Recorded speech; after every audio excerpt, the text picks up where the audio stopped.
ठरलं तर मग मालिकेच्या आजच्या भागात आपण पाहणार आहोत. अर्जुन सायलीला सगळं सांगतो. त्याला खूप वाईट वाटतं. अर्जुन म्हणतो चैतन्य आणि मी लहानपणापासूनचे मित्र आहोत. लहानपणापासून आम्ही काही लपवलेलं नाही. पण आज त्या फ्रॉड मुलीमुळे माझा मित्र चेंज झाला. आधीच एका फ्रॉड मुलीमुळे मी माझा एक मित्र गमावला आहे आणि आज परत तेच. मी फ्रेंड्स हा शब्द कधीच लाईटली घेत नाही. माझ्यासाठी फ्रेंडशिप खूप इम्पॉर्टंट आहे. चैतन्य माझ्या आयुष्याचा खूप मोठा भाग आहे. तो माझा मित्र नाही, माझा भाऊ आहे. सगळ्यात जास्त विश्वास मी त्याच्यावर ठेवला होता. इतका विश्वास होता की आपल्या कॉन्ट्रॅक्ट मॅरेजबद्दल फक्त त्यालाच माहीत होतं.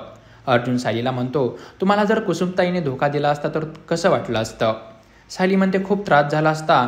मला सहनच झालं नसतं. अर्जुन म्हणतो, मला पण सहन होत नाहीये की माझा मित्र साक्षीची बाजू घेऊन माझ्याशी भांडतोय.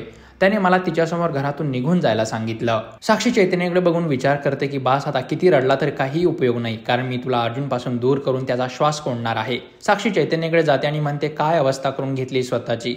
अशाने आजारी पडशील तू पडशील की नाही माहीत नाही, पण मी तर नक्की पडेल. प्लीज नको रडू आता. साक्षी त्याचे डोळे पुसते. चैतन्य म्हणतो, मग काय करू? दोन चांगल्या मित्रांना एकमेकांच्या मनातलं कळतं असं म्हणतात ना, मग अर्जुनला माझ्या मनातलं का कळत नाहीये? आपलं प्रेम किती खरं हे त्याला का दिसत नाहीये? साक्षी त्याला म्हणते की चैतन्य, तुला विसर पडतोय की तो तुझा मित्र असण्याआधी एक वकील आहे. त्यामुळे प्रत्येक गोष्ट बघण्याआधी तो त्याच्या केसच्या फिल्टरमधून बघत असतो.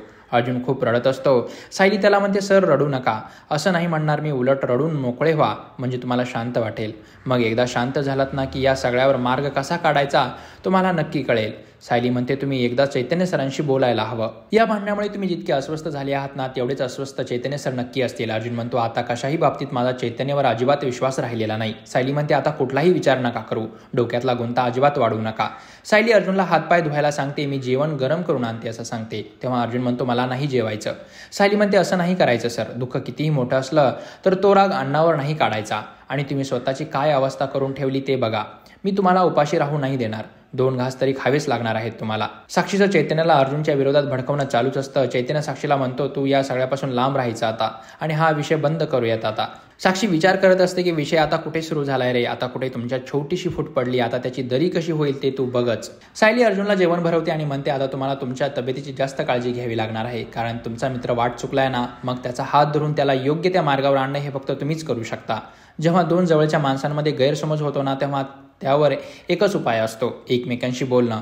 आज शब्दाने शब्द वाढला असेल, पण उद्या शांतपणे त्यांच्याशी बोला. जेव्हा शांतपणे एकमेकांशी चर्चा करतो ना, तेव्हा मार्ग नक्की निघतो. सायली म्हणते, आता सतत तोच विचार करत बसू नका, कारण त्याने बदलणार काहीच नाही, उलट तुम्हाला त्रास होईल. सायली अर्जुनच्या डोक्यावर हात ठेवते आणि म्हणते, तुम्ही अजून तोच विचार करताय ना सर? आता सगळं संपलं असं वाटतंय ना तुम्हाला? तुम्ही जोपर्यंत असा विचार करत राहाल तोपर्यंत तुम्हाला मार्ग सापडणार नाही.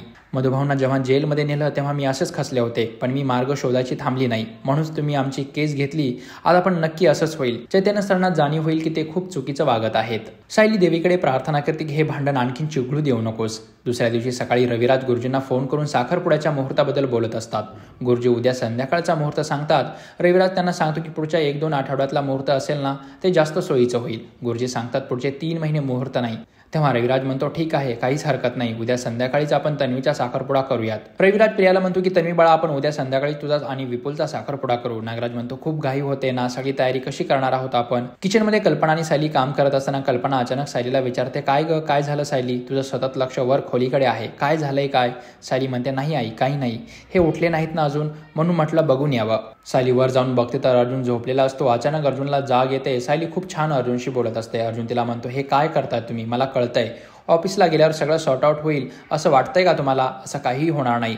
चैतन्य माझं काहीच ऐकणार नाही. सायली म्हणते, तुम्ही जर सगळी आशा सोडून दिली, आजचा दिवस कालच्या दिवसापेक्षा नेहमी वेगळा असतो. काल तुम्ही चिडला होता आणि तुम्ही काय लहान मुलं आहात का अजून तो राग धरून बसायला? सायली अर्जुनला समजावते की तुमची आणि चैतन्य सरांची मैत्री खूप घट्ट आहे. ती अशा एवढ्या तेवढ्या कारणाने नाही तुटणार, आणि एका गुन्हेगार मुलीमुळे तर नाहीच नाही. पुढच्या भागात आपण पाहणार आहोत, चैतन्य अर्जुनच्या ऑफिसमध्ये येतो आणि म्हणतो की मी माझ्या आयुष्यात काय करावं, कोणाला भेटावं, कोणावर प्रेम करावं हे ठरवणारा तू कोण आहेस अर्जुन? तू काल दाखवून दिलंस की आपल्यातलं नातं हे मैत्रीचं नाहीये, ते मालक आणि नोकराचं नातं आहे. सायली तिथे येते आणि चैतन्यला समजावते, काल तुम्हाला हे जे काही बोलले ते तुमच्या काळजीपोटी, उलट हे तुमच्या सल्ल्याशिवाय कधीच पुढे जात नाहीत. तेव्हा चैतन्य म्हणतो की मग कॉन्ट्रॅक्ट मॅरेज करताना मी दिलेल्या सल्ल्याचं काय झालं? मी घसा फोडून सांगत होतो हे करू नका, हे चुकीचं आहे, तेव्हा ऐकलं तुम्ही माझं? चैतन्य म्हणतो, हे माझं राजीनाम्याचं लेटर. अर्जुन सुभेदार, तुझ्याशी माझा संबंध संपला. तर प्रेक्षक तुमच्या आवडत्या मालिकेंचे अपडेट जाणून घेण्यासाठी मराठी व्हिडिओ या चॅनलला नक्की सबस्क्राईब करा.